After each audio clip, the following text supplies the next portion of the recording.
السلام عليكم ورحمة الله وبركاته. أهلا بكم متابعينا ومشاهدينا، معكم سعيد الزكواني من قناة سكيورتي عمان. نعتذر عن عدم تنزيل الفيديوهات بسبب الدراسة وكذا يعني، فعدنا لكم بفيديو جديد وهو كيفية تنزيل السناب بلس على الآيفون. طريقة بسيطة وسهلة، فقط تابعونا. بداية الأمر تقوم بتنزيل السناب بلس هنا والانفكتور CD انفكتور. أول شيء راح طبعا الروابط كلها راح تجدونها أسفل الفيديو. أول شيء راح يكون لازم يكون عندك برنامج الآيتونز. هذا برنامج الآيتونز لازم يكون عندك عشان الآيفون يتعرف أو الجهاز الكمبيوتر يتعرف على الآيفون. هذا يا طريق تنزله، طبعا موجود في موقع عبد، تنزله من هناك. بعدين تنزل هذه الأداة وتشغلها.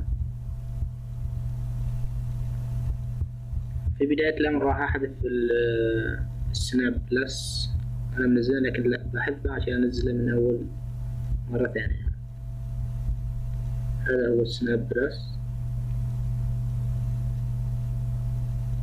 راح أحذفه الحين. مثل ما تلاحظون الحين هدفت السناب بلس. نعلق هذا وتكون فاتح عندك كذا الأداة، تجيب هذا السناب بلس وتسحبه هنا. بعد ذلك يظهر لك هنا لازم تكون تسجل هنا الإيميل مالك.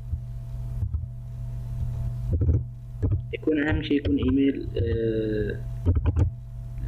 إيميل آبل ID. تسجل هنا الباسورد وتنتظره شوية لحد ما يثبت التطبيق.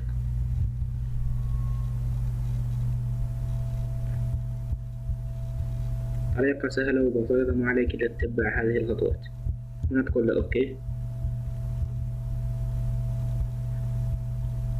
أتمنى من الجميع الاشتراك في القناة ودعمنا بنشر الفيديو ولايك، وهنالك فيديوهات حصرية قادمة، فأتمنى من الجميع الاشتراك إذا كنت مشترك في القناة. الحين ننتظر.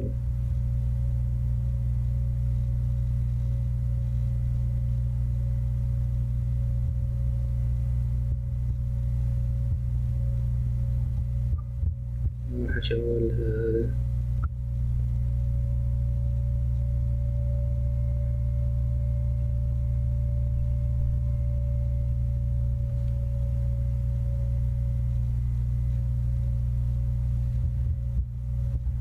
راح تلاحظ هنا يجي السناب.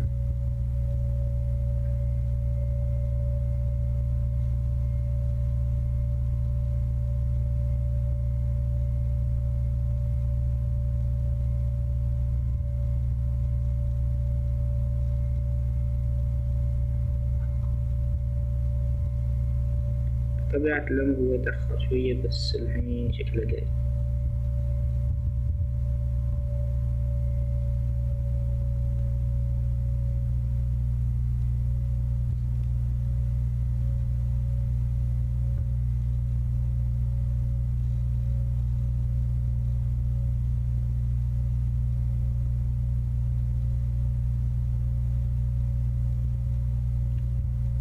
مثل ما تلاحظون هنا ظهر عندنا السناب. هذا هو السناب بلس. نغلق هذا خلاص ما نحتاج له.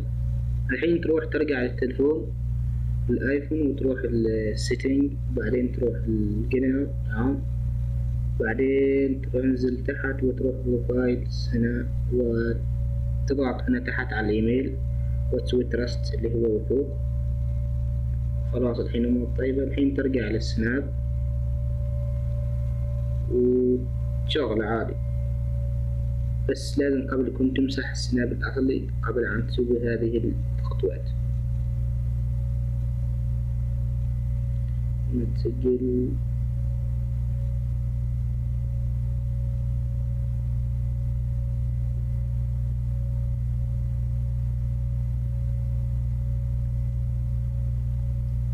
مثل ما تلاحظون عندي السناب هنا شغال بدون أي مشاكل وأي شيء.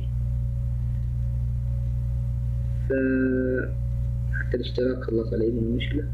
فأتمنى ضيفوني على سناب شات إذا تريدوا أي استفسارات أو مساعدة أو أي شيء بخصوص الحماية والاختراق أو أي شروحات تريدوا نقدمها في القناة. فقط تابعونا وخبرونا، وإن شاء الله الأمور تكون طيبة. وهنا قد نكون قد وصلنا إلى نهاية حلقتنا. لا تنسونا بدعمكم بالاشتراك ولايك ونشر الفيديو والكومنتس وكل شيء. والسلام عليكم ورحمة الله وبركاته.